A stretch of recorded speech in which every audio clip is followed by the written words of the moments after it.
انما یخش اللہ من عباد العلماء، اللہ تبارک و تعالیٰ کے بندوں میں سے اللہ کا خوف رکھنے والے لوگ ہی در حقیقت علماء ہیں، عالم ہیں۔ تو لفظ عالم جو ہے اس کی موجودہ زمانے میں تشریح اور اس کی تعریف اور کون لوگ عالم ہیں اس کا جاننا اور سمجھنا انتہائی ضروری ہے، کیونکہ بہت سی غلط فہمیاں سننے میں، پڑھنے میں اور دیکھنے میں آئی ہیں کہ جب لفظ عالم استعمال کیا جاتا ہے، ایک طبقہ وہ ہے کہ جو لفظ عالم ہی سے یعنی ایک قسم کی ضد رکھتا ہے، اور ایک طبقہ وہ ہے کہ جو عالم جو ہے کہ وہ کون لوگ ہیں ان کی تعریف ہی کو خلط مل کر دیا جاتا ہے۔ تو اس لیے اس بات کو تمام اہل ایمان تک پہنچانا انتہائی لازمی اور ضروری ہے۔ تو چاہیے جائے کہ اس پر میں اپنی طرف سے کچھ لفظ کشائی کروں تو علماء حق جو ہیں، علماء راسخین اور محققین جو ہیں، ہم لوگ انہی کی خوشچین ہیں کہ انہی کے علم سے ہم استفادہ کرتے ہیں۔ اس لیے میں بہتر سمجھتا ہوں کہ اس کے متعلق جو ہمارے بزرگان دین نے جو بات لکھی ہے کہ وہ آپ کے سامنے پیش کر دوں، اور پھر اس کے بعد موجودہ حالات میں یعنی جس کی یہ ضرورت پڑی وہ بے گفتگو میں آپ کے سامنے کروں گا۔ تو حضرت علامہ مفتی اعظم مولانا مفتی شفیع صاحب رحمۃ اللہ تعالیٰ علیہ نے اپنی تفسیر معارف القرآن کے اندر جو درج کیا ہے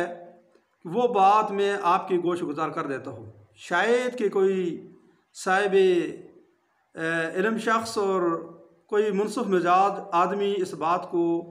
سمجھنے میں اس کو کوئی دقت محسوس نہ ہو کہ عالم کون ہوتا ہے۔ تو حضرت علامہ مولانا مفتی شفیع صاحب رحمۃ اللہ تعالیٰ لکھتے ہیں، لفظ علماء سے مراد وہ لوگ ہیں جو اللہ جل شانہ کی ذات و صفات کا کمال کو علم رکھتے ہیں اور مخلوقات عالم میں اللہ تبارک و تعالیٰ کے تصرفات پر، اس کے احسانات و انعامات پر نظر رکھتے ہیں۔ صرف عربی زبان یا اس کے صرف و نحو اور فنون بلاغت جاننے والوں کو قرآن کی اصطلاح میں عالم نہیں کہا جاتا۔ یہ مفتی شفیع صاحب رحمۃ اللہ کے الفاظ ہیں۔ تو ظاہر ہے کہ جس وقت یہ آیت اتری تھی اس وقت تو نہ صرف نحو تھا، نہ علم صرف تھا، نہ نحو تھا، نہ فنون تھے، نہ بلاغت، نہ فلسفہ۔ تو قرآن نے پھر کن لوگوں کو علماء کہا؟ تو مفتی صاحب نے یہاں پر بات ہی کو ختم کر دیا ہے، اور مزیدہ فرماتے ہیں کہ عربی زبان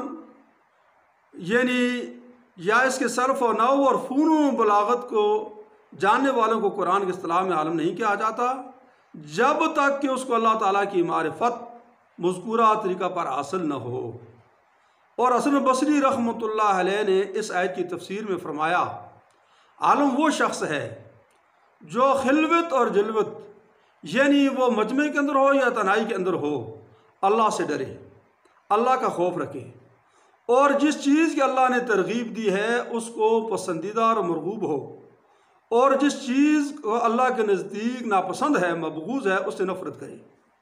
اور حضرت عبداللہ بن مسعود رضی اللہ تعالیٰ عنہ نے فرمایا کہ لیس العلم بکثرت الحدیث ولکن العلم عن کثرت الحشیہ۔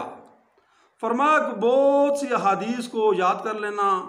بہت سے حدیث کو جمع کر لینے کا نام علم نہیں ہے، وہ عالم نہیں ہے۔ عالم وہ ہے کہ جو کثرت کے ساتھ اللہ تبارک و تعالیٰ سے ڈرتا ہو اور اللہ تبارک و تعالیٰ کا خوف رکھتا ہو۔ حاصل یہ ہے کہ جس قدر اللہ تبارک و تعالیٰ کا کسی میں خوف ہے وہ اسی درجہ کا عالم ہے۔ اور احمد بن صالح مصری نے فرمایا کہ خشیت اللہ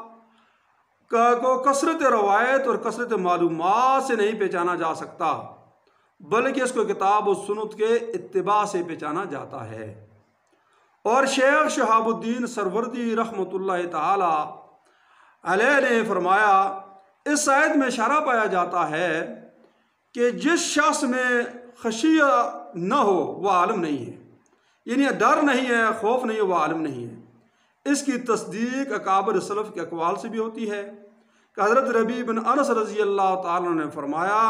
من لم یخشى فلیس بعالم، یعنی جو اللہ سے نہیں ڈرتا وہ عالم نہیں ہے۔ اور مجاہد رحمۃ اللہ علیہ نے فرمایا انما العالم من خشی اللہ، فرمایا کہ یعنی عالم تو صرف وہی ہے جو اللہ سے ڈرے۔ اور سعد بن ابراہیم سے کسی نے پوچھا کہ مدینہ میں سب سے زیادہ فقیہ کون ہے؟ تو فرمایا جو اپنے رب سے زیادہ ڈرنے والا ہو وہی سب سے بڑا فقیہ ہے۔ حضرت علی المرتضیٰ رضی اللہ تعالیٰ نے فقیہ کی تعریف اس طرح فرمائی کہ فقیہ یعنی عالم وہ ہے جو لوگوں کو اللہ تبارک و تعالیٰ کی رحمت سے مایوس بھی نہ کرے، اور ان کو گناہوں کی رخصت بھی نہ دے، اور ان کو اللہ کے عذاب سے مطمئن بھی نہ کرے، اور قرآن کو چھوڑ کر کسی دوسری چیز کی طرف رغبت نہ کرے۔ اور فرمایا اس عبادت میں کوئی خیر نہیں ہے جو بغیر علم کے ہو، اور اس علم میں کوئی خیر نہیں ہے جو بغیر یعنی سمجھ بوجھ کے ہو، اور اس قرات میں کوئی خیر نہیں ہے جو بغیر تدبر کے ہو۔ تو مفتی شفیع صاحب رحمۃ اللہ تعالیٰ علیہ مزید لکھتے ہیں مذکورہ تصریحات سے یہ شبہ بھی جاتا رہا کہ بہت سے علماء کو دیکھا جاتا ہے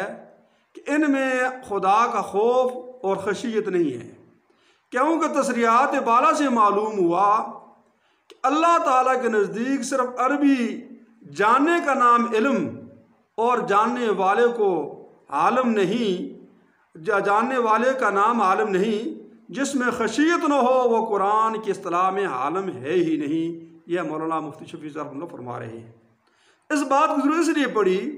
کہ بہت سے لوگ یہ کہتے ہیں کہ عالم جیسا بھی ہو وہ عالم ہے۔ بھئی یہ جیسا ہوگا کیا مانی ہے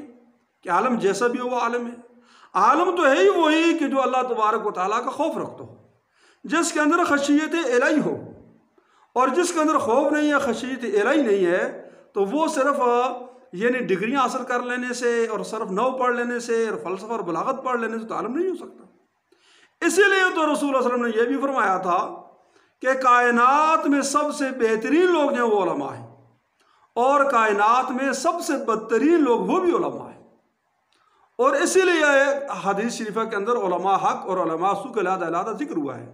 لیکن افسوس ان اہل علم پر جو لوگوں کو یوں اپنی طرف راغب کرتے ہیں اور گمراہی کے اندر ڈالتے ہیں کہ اگر کوئی شخص کے پاس ڈگری ہے، صرف نحو کا وہ ماہر ہے، اور وہ امت مسلمہ کے اندر تفریق ڈال رہا ہو، لوگوں کو وہ فرقہ پرستی کے اندر ڈال رہا ہو، اور لوگوں کو گمراہی پر اکسا رہا ہو، تو ہم یہ سمجھیں کہ بس عالم یہ عالم ہے، جیسا بھی عالم ہے، اس کے خلاف ہم نے زبان دراز نہیں کرنی کہ کہیں ہمارا ایمان نہیں چلا جائے گا۔ وہ تو علماء ربانیین کا معاملہ ہے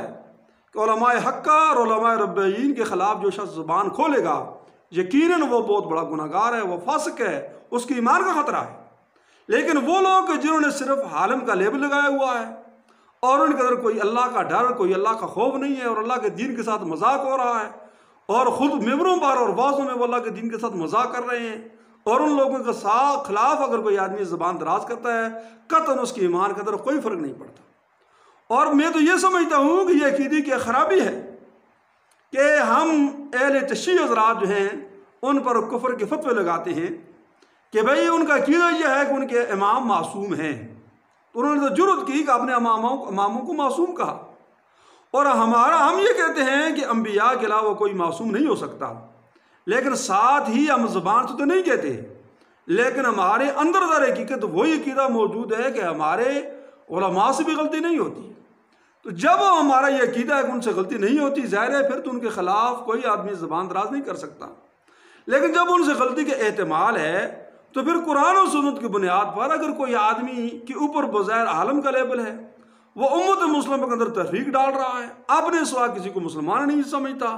تو ان علماء کے خلاف اگر آواز بلند نہیں کی جائے گی تو کیسے پتہ چلے گا کہ حق کیا ہے؟ اس لیے یہ ضروری تھا، اور یہ کلپ نوٹ کر دیا گیا ہے، اور اس میں مفتی صاحب کے حوالہ جات دے دیے گئے ہیں۔ اللہ تبارک و تعالیٰ ہم سب کو سمجھ